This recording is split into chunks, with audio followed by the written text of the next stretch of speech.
हुए छेद को बड़ा कर लीजिए और उसमें लकड़ी के टुकड़े डालकर गोंद से अच्छी तरह लगा दीजिए। सूखने पर इस लकड़ी के टुकड़े को काटकर अलग कर लीजिए।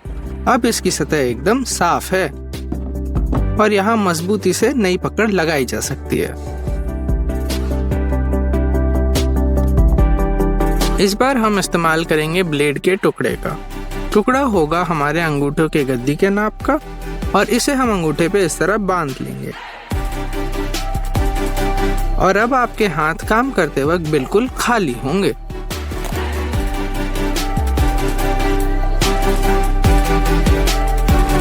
दीवार पे कील ठोकने में दिक्कत हो रही है? 2-वे टेप का इस्तेमाल करें। एक छोटा हिस्सा काटकर हथौड़े पर इस तरह लगा दीजिए। दूसरी तरफ की पीली परत उतार लीजिए। अब आपकी उंगलियां एकदम सुरक्षित रहेंगी। ये देखिए, एक छेनी पर 5 स्क्रूओं को चुंबक की मदद से इस तरह चिपकाकर पकड़ में ऐसे बैठा लीजिए। एक एंगल ग्राइंडर की मदद से उनके सर काटकर अलग कर दीजिए और उन्हें जिप टाई से इस तरह ड्रिल पर लगा दीजिए। अब आपकी खुद की ड्रिल तैयार है। ये देखिए, तार पे काजू लगाना है और उस जगह हथौड़ा नहीं जा सकता। कोई बात नहीं, एक क्लैंप को इस तरह काजू पर लगाकर कस लीजिए और हो गया आपका काम पूरा, वो भी बहुत सरलता से। इस बार हमें प्लास्टिक पाइप के 2 अलग नाप के टुकड़े काटने होंगे, एक बड़ा और एक उससे छोटा। बड़े वाले टुकड़े को इस तरह सीध में काट लीजिए। अब इसमें सैंड पेपर को ऐसे फंसा लीजिए और कसने के लिए छोटे पाइप को अंदर डाल दीजिए। अब नट, बोल्ट और वॉशर लगाकर ड्रिल पे फंसा लीजिए। अब कर लीजिए अपनी पूरी सैंडिंग। आइए एक सैंडिंग डिस्क में कुछ छोटे गोले काटते हैं। अब इसके बीच से एक बोल्ट डालकर मिनी ग्राइंडर बनाएंगे। देखिए कितना आसान हो गया अब छोटे और बारीक चीरे लगाना। इसी तरह हम इस पाइप की एक जबान काटेंगे और बनाएंगे औजार लटकाने का साधन। इस बार हमें 2 प्लाईवुड के पट्टों की जरूरत है। इन पे हम पेंसिल से कुछ चिन्ह बनाएंगे और अब इस त्रिकोण भाग को हम काट लेंगे। हमें इसकी जरूरत नहीं है। अब इन्हें एक पकड़ की मदद से इस तरह जोड़ लीजिए। है ना बहुत सरल बनावट। अब इस पे एक लकड़ी जोड़कर इसका बेस भी बना सकते हैं।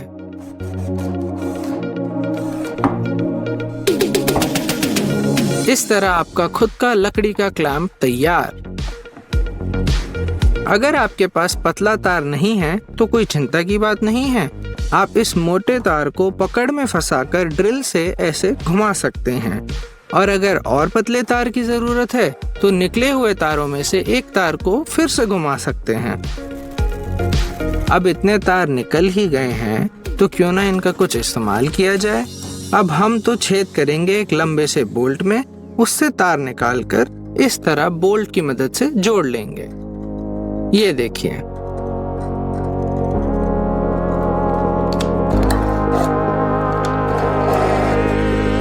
अब हम उन्हें फैलाकर ड्रिल पे लगाने के बाद स्टील पाइप को अंदर से अच्छी तरह साफ कर सकते हैं। सैंड पेपर फाड़ने में दिक्कत होती है। इस ब्लेड को दीवार पर 2 स्क्रू की मदद से लगा दीजिए। अब एक सैंड पेपर की शीट को इस तरह सरकाइए और फाड़ लीजिए। यदि आप एक स्क्रू को छुपाना चाहते हैं जो 2 पट्टों को आपस में जोड़ता हो, इसके लिए एक बड़ा छेद बनाइए, वहां स्क्रू लगाइए और गोंद की मदद से उसे ढक दीजिए, कुछ इस तरह। क्या ड्रिल से छेद करते वक्त धूल छेद में घुस जाती है? अपने ड्रिल पे दिए गए स्विच को दबाएं और उल्टा घुमाकर सारी धूल बाहर। ये देखिए,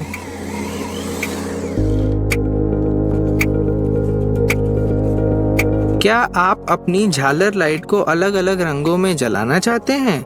ले आइए रंग बिरंगे स्ट्रॉ और लगा दीजिए LED लाइट्स पर इस तरह। और तैयार आपका इंद्रधनुष नहीं होगी।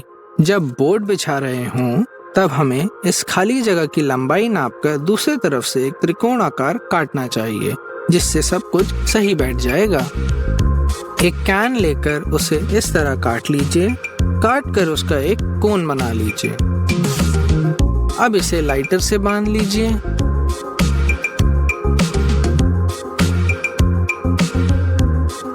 और इसमें प्लास्टिक डाल लीजिए। अब आपके पास तैयार है खुद का प्लास्टिक डिस्पेंसर।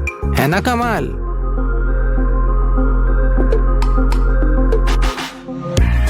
पाइप के 4 टुकड़े लीजिए और उन चारों के एक छोर पर चूड़ियां बैठा दीजिए। अब लकड़ी के पट्टे पर 4 पाइप रखने के और 4 चूड़ियों के खांचे लगा दीजिए।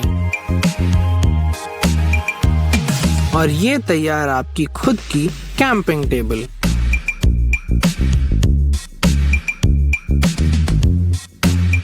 लकड़ी से एक समान 2 टुकड़े काटिए। उनमें से एक के 3 भाग कर लीजिए। बाहरी भागों को दूसरी लकड़ी पर इस तरह लगा लीजिए और स्क्रू की मदद से कस लीजिए।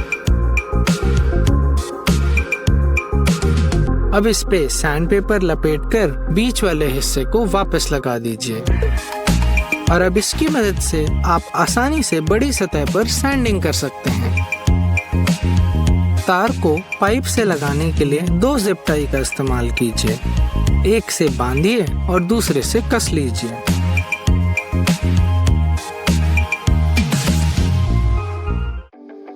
तारों के जंजाल से फुर्सत चाहिए? इंसुलेशन ट्यूब को लंबा काट लीजिए।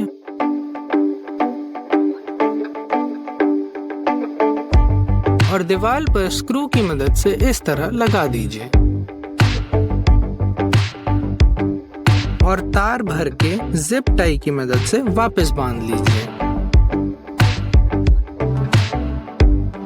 लकड़ी पर ऐसे पतली नलियां होने पर आप ताश के पत्तों का इस्तेमाल करके उन्हें अच्छी तरह घिस सकते हैं।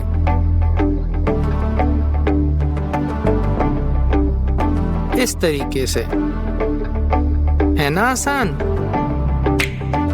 आप स्टेपलर की मदद से अपने तार भी छील सकते हैं, कुछ इस तरह।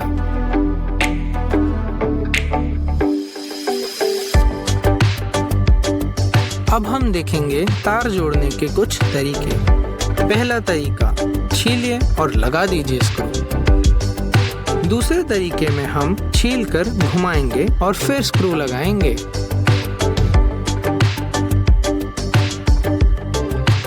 तीसरे तरीके में हम एक नोजल का उपयोग करेंगे।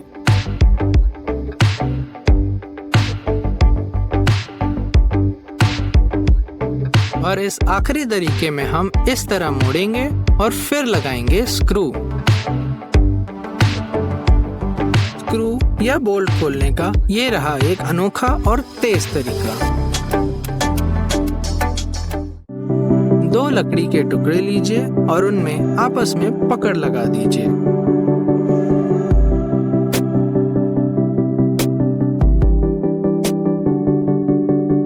अब उनमें 2 छेद बना लीजिए और इस पर एक ब्लेड इस तरह बैठा लीजिए। अब हमारी तारों वाली छिलनी तैयार है। अब हम दिखाएंगे चौकोन कटाई कैसे की जाती है। पहले निशान बना लीजिए सही नाप का और इस तरह कुछ दांत काट लीजिए पतले पतले और छेनी की मदद से इन्हें निकाल लीजिए। ड्रिल में थोड़ा बदलाव कीजिए जिसके निचले हिस्से से आप इसे आसानी से साफ कर पाएंगे। ये देखिए, हो गया चिकना। और अब हम तार की ग्राउंडिंग करेंगे। एक पैकेट लेकर उसमें गीली मिट्टी भर लीजिए